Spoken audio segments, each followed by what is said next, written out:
Hello दोस्तों, कैसे हैं आप लोग। आशा कर रहा हूं कि स्वस्थ होइएगा और अपने परिवार के सभी लोगों को स्वस्थ रख रहे होइएगा। आप सभी का एक बार फिर से मोहनम इंस्टीट्यूट ऑफ लर्निंग के यूट्यूब चैनल पर स्वागत है। मेरे पिछले वीडियो में जब मैं क्लास 10th के दो वीडियो एक मैथ्स का सब्जेक्ट और एक साइंस का सब्जेक्ट स्टार्ट कर चुका था, तब मुझे ऐसे बच्चों का कमेंट आया कि सर 9th का भी बनाइए। तो 10th के बाद हम 9th का सीरीज स्टार्ट किए और उसमें पहला वीडियो 9th का साइंस अपलोड कर चुके हैं। अभी हम आपको मैथ्स का वीडियो अपलोड करने के लिए क्लास लेने के लिए जा रहे हैं। मैथ्स में हमने सबसे पहले स्टार्ट किया है रेखा और कोण चैप्टर, जो आपका होता है ज्यामिति का, उससे हमने स्टार्ट किया है।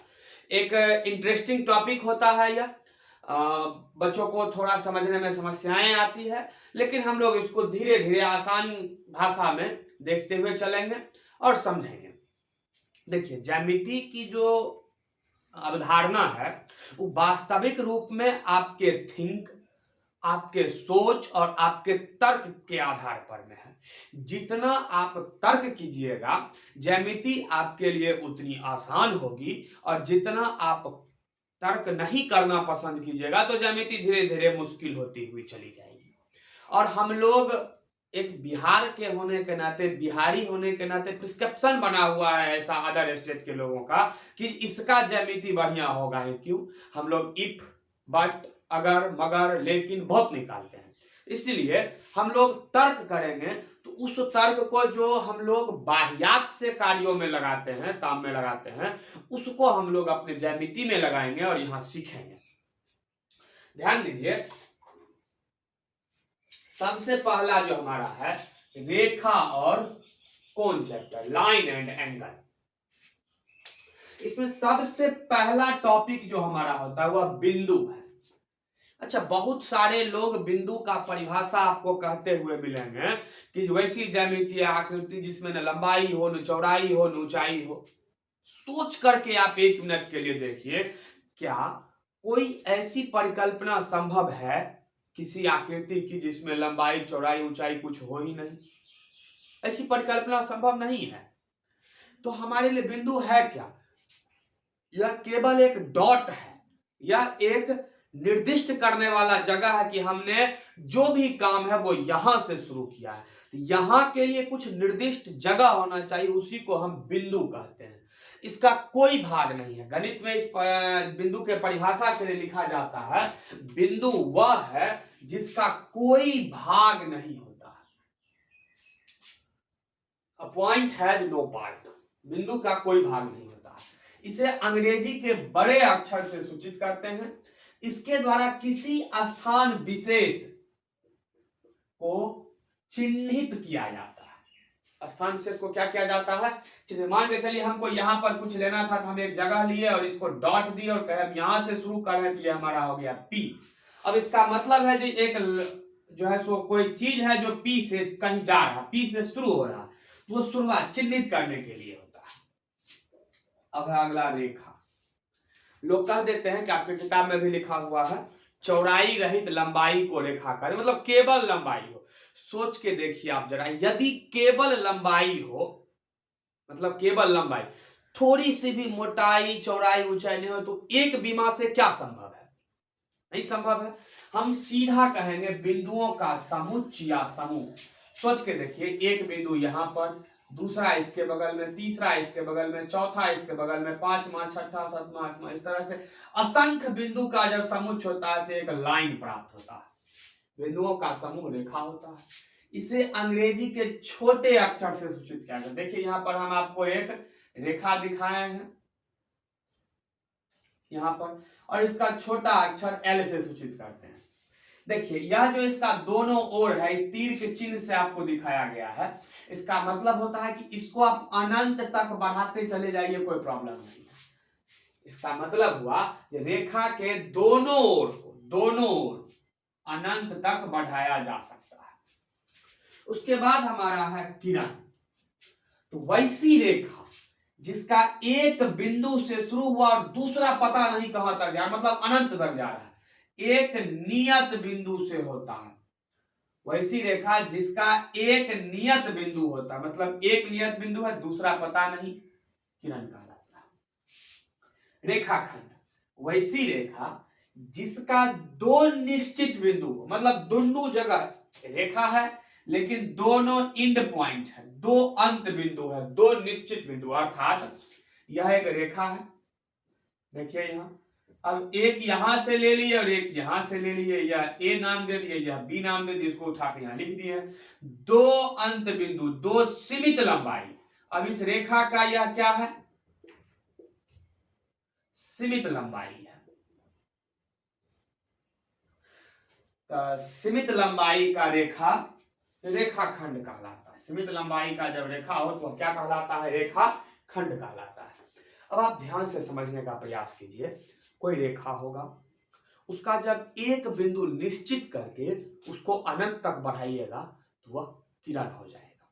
क्या हो जाएगा, वह किरण हो जाएगा। और जब उस रेखा के दोनों बिंदु को निश्चित कर दीजिएगा, अंत कर दीजिएगा, कोई रेखा उसको दो, मतलब हम पहले बताए बिंदुओं का समूह, तब एक इधर से दो बिंदु ले लिए, तब वह रेखाखंड हो जाता है। रेखा का खंड, पार्ट। समतल, अब आप देखिए बिंदु को एक पर एक रखने से रेखा प्राप्त होता था, तो रेखा को जब एक के ऊपर एक के ऊपर एक रख सकते हैं तो हमें समतल प्राप्त होता है। क्या प्राप्त होता है, समतल। इसमें एल और बी, दो बीम हम जो रखते जाते थे, कितना रेखा रखे, रेखा वो तो एल है, और एक पर एक नंबर ऑफ लाइंस जो है वह बी हो जाता है, मतलब रेखा की संख्या, कितना रेखा एक दूसरे पर रखा गया है वह हमारी चौड़ाई हो जाती है।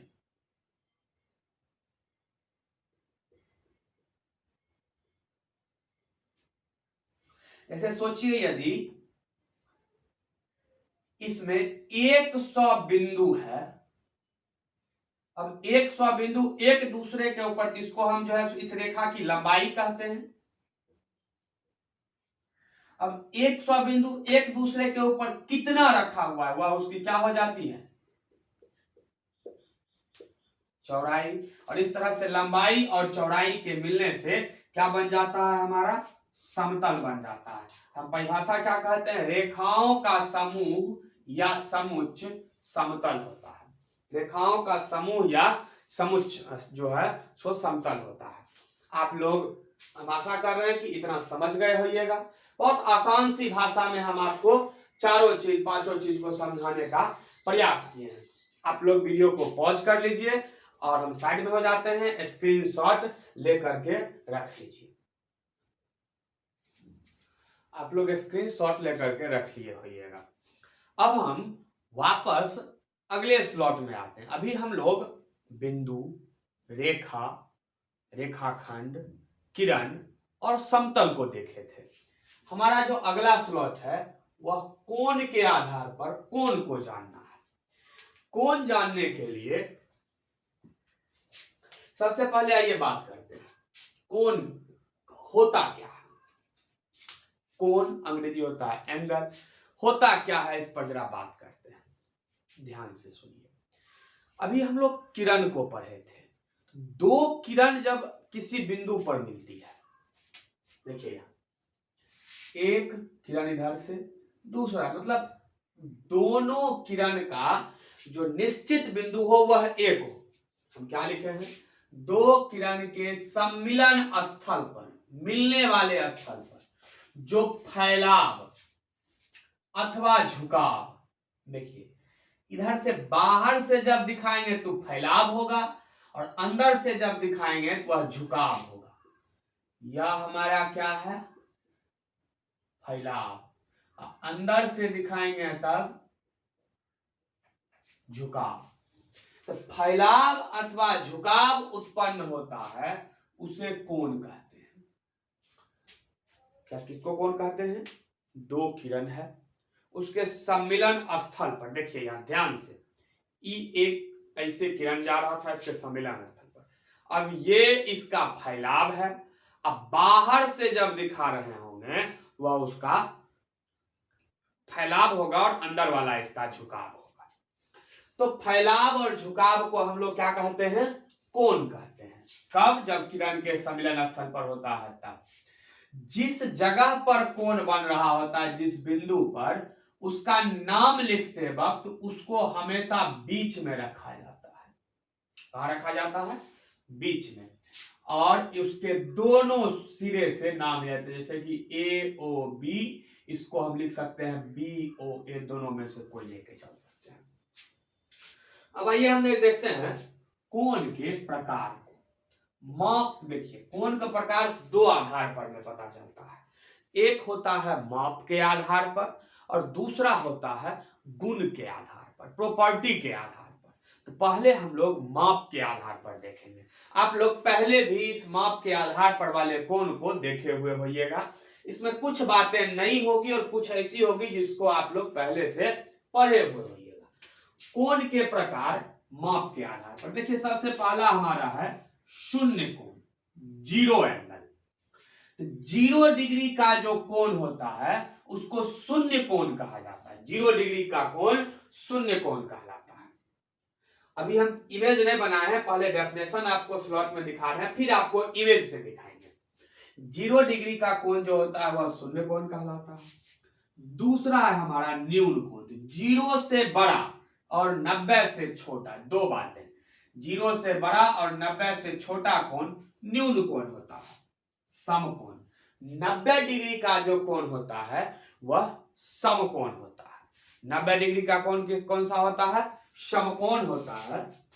उसके बाद अधिक कोण, 90 से बड़ा और 180 से जब छोटा होता है उसको अधिक कोण कहते हैं। 90 से बड़ा और 180 से छोटा। रैखिक कोण, 180 डिग्री का जो कोण होता है उसको रैखिक कोण कहा जाता है। 180 डिग्री के कोण को क्या कहा जाता है? रैखिक कोण। यह एक रेखा पर प्राप्त होती है। तुरंत हम लोग इमेज बना करके, फोटो बना करके देखेंगे। और उसके बाद हमारा है प्रतिवर्ती कोण। तो 180 से बड़ा और 360 से छोटा, मतलब 180 और 360 के बीच में जो कोण होता है उसको प्रतिवर्ती कोण कहते हैं। और पूर्ण कोण, 360 डिग्री का कोण जो होता है वह पूर्ण कोण कहलाता है। अब आप सोच सकते हैं आपसे अधिकतम कितना डिग्री का कोण बन सकता है? 360 डिग्री का। 360 से बड़ा 361 नहीं बना सकते हैं। और न्यूनतम कितना डिग्री का बन सकता है? तो वह 0 डिग्री का। 0 से छोटा माइनस में कोण आप नहीं बना सकते हैं। समझ गए? पूर्ण कोण 360 डिग्री का होता है। देखिए हम आपको इसको एक स्लॉट से समझाए हैं। 0 डिग्री हो गया शून्य कोण। अब उसके बाद हम एक जगह लिए 90, एक हम अपना पड़ाव लिए 180 और तीसरा लिए, चौथा लिए 360। 0 डिग्री हो गया शून्य कोण, 90 हो गया समकोण, 180 हो गया रैखिक और 360 हो गया पूर्ण। फिर से 0 और 90 के बीच में न्यून कोण,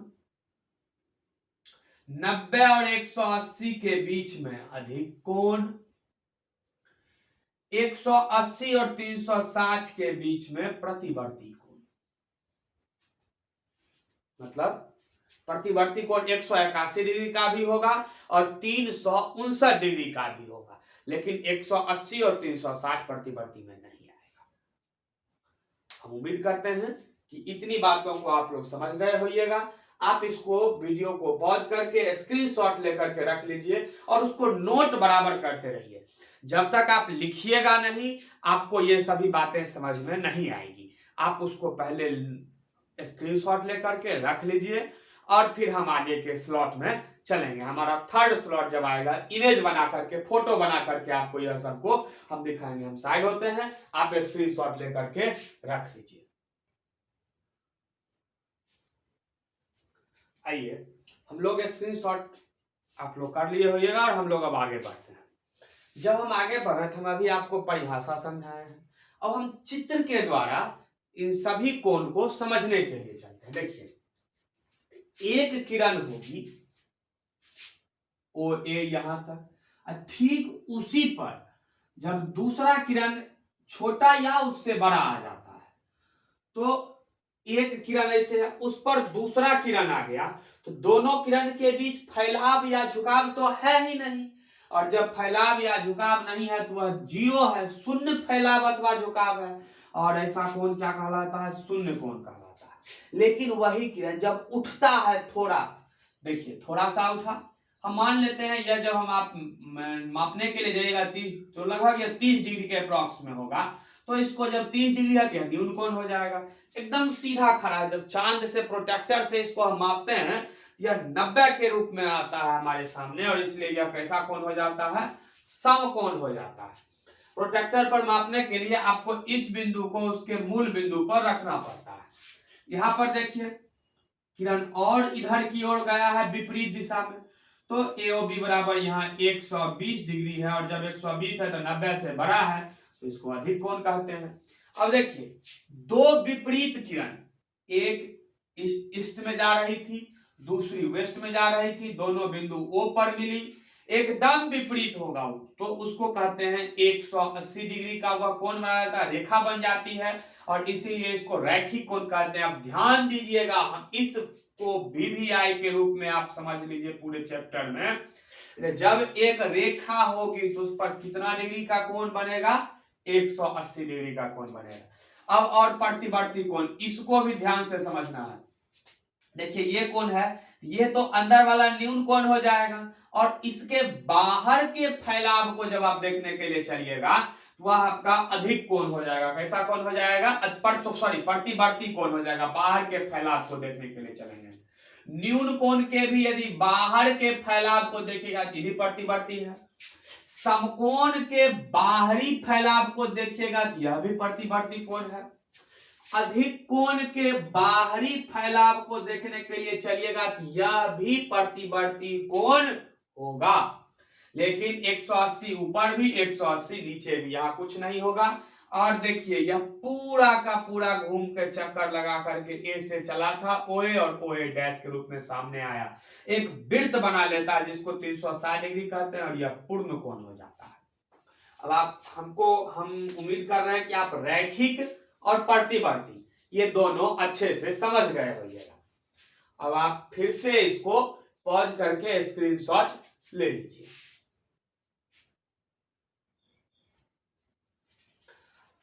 अब हम आगे चलते हैं, और आगे में हमारा दो कोण और आता है, एक हो जाता है पूरक कोण और दूसरा हो जाता है समपूरक कोण। देखिए ध्यान से समझने का प्रयास करते हैं, इस पर अक्सर विद्यार्थी का कंफ्यूजन रहता है, मतलब 100 में से 90 विद्यार्थी इस दोनों टॉपिक पर जाके कंफ्यूज कर जाता है, उसका दिमाग चौक कर जाता है। ध्यान से सुनिएगा तो समझ में आ जाएगा। देखिए पूरक कोण, कॉम्प्लीमेंट्री एंगल, कॉम्प्लीमेंट्री यानी कि जब दो कोण का योग 90 डिग्री हो, कितना डिग्री हो? 90 डिग्री हो, तो दोनों एक दूसरे के पूरक कोण कहलाते हैं। क्या कहलाते हैं? पूरक कोण। जैसे कि 36 डिग्री हम लिए, अब इस 36 डिग्री का दूसरा जो है सो कितना जोड़े कि 90 हो जाते? 54 जोड़े। अब 36 में 54 जोड़े तो 90 हो गया, तो 36 का पूरा कोण हो गया 54 डिग्री, और 54 का पूरा कोण हो गया 90 डिग्री। विद्यार्थी से अक्सर पूछा जाता है कि बताइए पूरा कोण क्या होता था? 90 डिग्री का हो तो पूरा कोण कहलाता है? नहीं। जैसे कि आप ध्यान दीजिए, एक लिए 30 डिग्री, तो 30 में कितना जोड़िएगा कि 90 हो जाए? तो 60 जोड़ेंगे, तो 30 डिग्री का पूरा कोण 60 हुआ, और 60 का पूरा कोण क्या हो गया? 90 हो गया। इसी तरह से समपूरक कोण, जब दो कोण का योग 180 डिग्री हो, कितना हो हुआ? 180 डिग्री। कब? दो कोण का, केवल दो, 3 या 4 नहीं, दो कोण का योग 180 डिग्री हो, तो दोनों कोण एक दूसरे के समपूरक कोण कहलाते हैं। जैसे कि 105 डिग्री लिए, इसमें कितना जोड़ेंगे कि 180 होगा? 75। 105 और 75 समपूरक हो गया। जैसे कि 110 डिग्री लिए, अब इसमें बताइए कितना जोड़ेंगे? तो 70 जोड़ेंगे तो 180 होगा, तो 110 का समपूरक हो गया 70, और 70 का समपूरक हो गया 110। एक दूसरे का पूरक और समपूरक कोण इस तरह से हम लोग ज्ञात करते हैं। पूरक ज्ञात करना है तो 90 में से घटा लेते हैं, और समपूरक ज्ञात करना होता है तो 180 में से घटा लेते हैं। चलिए बताइए तब फटाफट कमेंट सेक्शन में जाकर के 40 डिग्री का पूरा कोण क्या होगा? 90 में से 40 को घटा लीजिए, कितना आया? 50। 40 का पूरक हो जाएगा 50 और 50 का पूरक फिर उल्टा उसका 40। चलिए इसी तरह से यहां पर हम देखते हैं 125 डिग्री का पूरा कोण क्या होगा? तुरंत 180 में से इसको घटा लेंगे। 180 में से जो भी घटाइएगा तो आ जाएगा आपको 55 डिग्री। तो 125 का पूरक हो गया 55 और 55 डिग्री का पूरक हो गया 125 डिग्री। आप लोग समझ गए होइएगा पूरक कोण और समपूरक कोण। देखिए जो भी बच्चे इस वीडियो को देखते हैं उसको आप कमेंट जरूर करिए जो आपको वीडियो लगा कैसा। आप टेलीग्राम ग्रुप पर जाकर के अपने डाउट को भी पूछ सकते हैं। Mohanam institute for doubt clearance का टेलीग्राम पर ग्रुप बना हुआ है। आप उस ग्रुप में जाइए और डाउट क्लियर करने के लिए आप अपना डाउट पूछ सकते हैं, आखिर कौन सा चीज आपको समझ में आ गया और कौन सा समझ में नहीं आया। आप चैनल पर जुड़ करके इस वीडियो का डायरेक्ट लिंक भी प्राप्त कर सकते हैं। अभी तक आप चैनल को सब्सक्राइब नहीं किए हैं तो सब्सक्राइब भी कर लीजिए, वीडियो को लाइक भी जरूर कीजिए और स्क्रीनशॉट लेकर के इसको नोट कर लीजिए। हम अभी अगले सवाल पर में भी चलेंगे।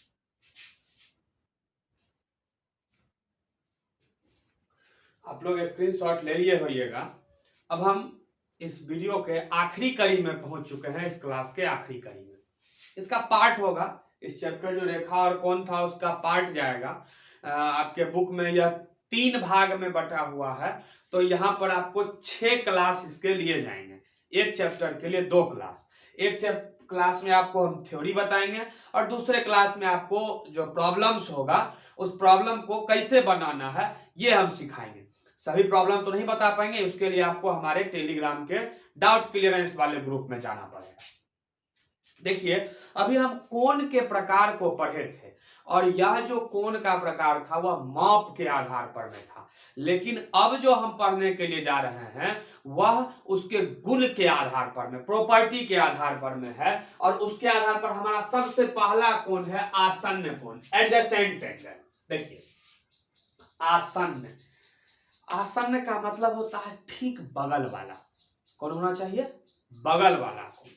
अब समझिए कि किसको कहते हैं? वैसे कोण जिसमें एक शीर्ष, जिसमें एक उभयनिष्ठ शीर्ष हो। उभयनिष्ठ शीर्ष क्या होना चाहिए? एक। उभयनिष्ठ मतलब कॉमन हो तथा एक उभयनिष्ठ भुजा हो। एक शीर्ष उभयनिष्ठ हो और एक उभयनिष्ठ भुजा हो। देखिए यहां पर आप इस फोटो में दोनों कोण AOB इस कोण के लिए भी और BOC इस कोण के लिए भी उभयनिष्ठ कौन है? शीर्ष के रूप में जहां बन रहा है कोण तो O है, उभयनिष्ठ हो गया। और दोनों में कौन सी भुजा है? OB और BO। देखिए OB BO ये कोण इसके लिए भी है और ये भुजा इस कोण के लिए भी है, मतलब इस कोण के लिए भी यह भुजा और इस कोण के लिए भी यह भुजा है, तो उभयनिष्ठ भुजा हो गया। और अउभयनिष्ठ भुजा जो कॉमन नहीं है, जो कॉमन भुजा नहीं है, अउभयनिष्ठ भुजा, उभयनिष्ठ भुजा के विपरीत। देखिए एक इधर है तो दूसरा नीचे की ओर है, तो अउभयनिष्ठ भुजा विपरीत स्थिति में हो, विपरीत स्थिति हो अउभयनिष्ठ। देखिए और अउभयनिष्ठ भुजा उभयनिष्ठ भुजा के विपरीत स्थित हो,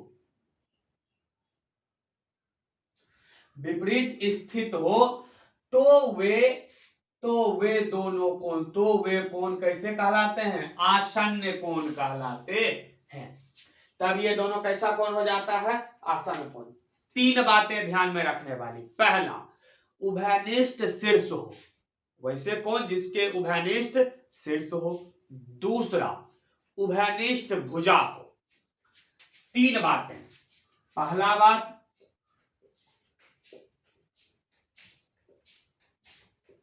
उभयनिष्ठ शीर्ष। दूसरा,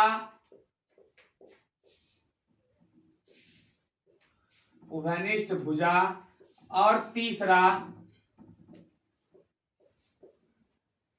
अउभयनिष्ठ भुजा विपरीत। 3 बातें जहां होगी तब वे दोनों कोण कैसे कोण होंगे? आसन्न कोण होंगे। कैसे कोण होंगे बुआ? आसन्न कोण होंगे। सॉरी, शीर्षाभिमुख कोण। अगला हमारा क्या हो जाता है, शीर्षाभिमुख कोण। जब दो रेखा आपस में प्रतिच्छेद करे, कितनी रेखा आपस में प्रतिच्छेद करे, दो रेखा आपस में प्रतिच्छेद करे, तब प्रतिच्छेदी बिंदु पर, जब दो रेखा प्रतिच्छेद किया यहां पर और प्रतिच्छेदी बिंदु पर शीर्ष के अभिमुख, देखिए दो रेखा L और M बिंदु O पर यहां देखिए प्रतिच्छेद किया, इस बिंदु पर जो शीर्ष हुआ, देखिए ये इसके लिए देखिए इधर इधर, ये इस डायरेक्शन में, ये इस डायरेक्शन में, ये इस डायरेक्शन में, ये इस डायरेक्शन में, तो अभिमुख उल्टा ऊपर के डायरेक्शन में जो है, तो उसके नीचे इधर देखिए एक डायरेक्शन में जा रहा है, तो एक और दो, तो चित्र में प्रतिच्छेदी बिंदु O पर दो अभिमुख कोण प्राप्त का युग्म प्राप्त, अभिमुख कोण युग्म, अभिमुख कोण का युग्म प्राप्त होता है, एक एक और दो, और दूसरा देखिए तीन इधर की ओर है और चार इधर की ओर है, तीन और चार, तो ऐसे अभिमुख कोण जो होते हैं क्या कहलाते हैं आपस में, शीर्षाभिमुख कोण कहलाते हैं। तो एक का अभिमुख क्या हो जाएगा, दो, और तीन का अभिमुख क्या हो जाएगा, चार। अभी ध्यान से समझिएगा, एक का अभिमुख ऊपर तो नीचे दो, और तीन का उल्टा तो चार। यहां पहले शीर्षाभिमुख बताना हो तो बता दिए, आसन्न बताना हो तो क्या करेंगे, तो एक का आसन्न बगल वाला तीन और तीन का आसन्न एक, या फिर एक का आसन्न चार और चार का आसन्न एक। देखिए जब रेखा L की बात होगी तो एक और तीन, रेखा M की बात होगी तो एक और चार। इसी तरह से नीचे देखिएगा तो रेखा L की बात होगी तो दो और चार, M की बात होगी तो तीन और दो। यह जो कोण है बगल वाला जब होता है तो वह आसन्न हो जाता है, और हमारे मुख के उल्टे मुख में जब कोई होगा तो वह क्या हो जाता है, शीर्षाभिमुख हो जाता है। अब आप ध्यान से देखिएगा, एक हाथ हमारा इधर से है, आपको दिख रहा होगा, और दूसरा हाथ इधर वाला, अभी नहीं, अब इधर करेंगे तब दिखेगा, ये इधर करेंगे तब दिखेगा। तो ये दोनों जो है इसको हम कह सकते हैं कि अभिमुख रखा हुआ हाथ है। कैसे रखा हुआ हथेली है, अभिमुख रखा हुआ हथेली है। लेकिन अभी देखिए तो एक यहां पर है तो एक इसके बगल में है, एक ऐसे था तो ऐसे, इसके बगल में यह आसन्न, बगल वाला जब होता है आसन्न होता है, और अभिमुख उल्टा रखा हुआ होता है तो शीर्षाभिमुख होता है। इस चैप्टर में थ्योरी के रूप में पार्ट 1 आपका खत्म होता है। अब पार्ट 2 जब इस वीडियो की आएगी तो उसमें हम आपको बताएंगे कि इस चैप्टर में सवाल को बनाने के लिए क्या क्या जरूरी है, और जो सवाल हैं, जो समस्याएं हैं, जो प्रॉब्लम है, उसको बनाया कैसे जाएगा, हम अब इसके सेकंड पार्ट में देखेंगे। आप लोग वीडियो को पॉज करके स्क्रीनशॉट इसको ले लीजिएगा। उसके बाद स्क्रीनशॉट लेने के बाद, चलिए स्क्रीनशॉट ले लिए होइएगा। देखिए आपको वीडियो को स्क्रीनशॉट लिए हुए जो पार्ट है, वीडियो खत्म होने के बाद आप उसको नोट कर लीजिए, और नोट करने के बाद कमेंट बॉक्स में जरूर बताइए कि वीडियो लगा कैसा। अगली कड़ी 2-3 चीजें मैं आपके लिए कह रहा हूं। आप जब नोट कीजिएगा तो आपको 2-3 जगह, मैक्सिमम 3 जगह, या जहां पर भी दिक्कत आता है फिर उसको पूछिएगा कैसे, कहीं तो अभी जाना नहीं है, घर में रहना है, तो उसके लिए आप डाउट क्लियरेंस टेलीग्राम पर में जाइए, जिसका लिंक हम वीडियो के डिस्क्रिप्शन में डाल चुके हैं हमें, आप उसको डाउनलोड कर लीजिएगा टेलीग्राम को, और उसके चैनल को ज्वाइन कर लीजिएगा। फिर वहां पर आप प्रॉब्लम को पूछिएगा। एक बात और, वीडियो की लंबाई कितनी होनी चाहिए, अभी जो जितना जा रहा है ऐसा ही होना चाहिए, या फिर आप वीडियो में पूरे पैकेज को देखना चाहते हैं, मतलब पूरे चैप्टर को एक वीडियो में चाहते हैं, ये कमेंट करके जरूर बताइएगा। और भी कौन कौन सब्जेक्ट स्टार्ट कर दिया जाए, अभी हम दोनों क्लास 9th और 10th का मैथ और साइंस स्टार्ट कर चुके हैं, बहुत जल्द SST भी करेंगे, लेकिन आपका इस पर क्या विचार है ये जरूर बताइएगा, कमेंट जरूर कीजिएगा, वीडियो को लाइक जरूर कीजिए, और अभी तक चैनल सब्सक्राइब नहीं किए होइएगा तो सब्सक्राइब जरूर कर लीजिए, और जितना ज्यादा से ज्यादा हो सके वीडियो को शेयर कीजिए, ताकि आपके और दोस्त इस वीडियो से इस क्लास को पढ़ सकें और अपने पढ़ाई को जारी रख सकें। तब तक के लिए घर में रहिए, सुरक्षित रहिए। जय हिंद।